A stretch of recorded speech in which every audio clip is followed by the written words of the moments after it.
It's a concern about whether our city officials actually properly vetted the sale of this property for this purpose.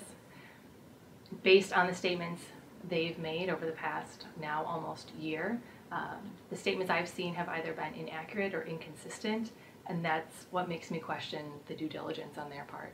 I've ultimately found out that as of last August, there are 38 families in the entire county that are eligible for placement in permanent supportive housing, and no one is able or willing to say how many of those families are in Dexter.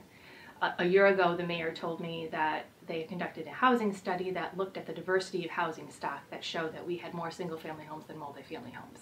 He told me a year ago that study had no influence on their decision to enter into this agreement. Just a month or two ago, in a social media platform, he said that study did influence their decision to enter into this agreement.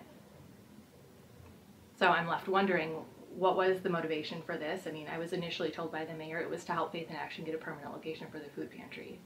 But in fact, it's a much bigger development than just the food pantry. So as I've continued to look into this, one of the things I've learned that I think many people don't know is that one of the ways you become eligible for permanent, or a person becomes eligible for placement in permanent supportive housing by the screening tool that they used to screen somebody into that, is by indicating that your problems with drugs or alcohol have made it difficult for you to stay housed, or will make it difficult for you to stay housed. That's directly from their screening tool. And yet this housing development has no precondition of being clean or sober. Participation in supportive services is voluntary. And the development is directly across the street from the elementary school playground, where kids are regularly seen playing alongside the fence. The development is right along the sidewalks that the city just invested in to improve pedestrian safety.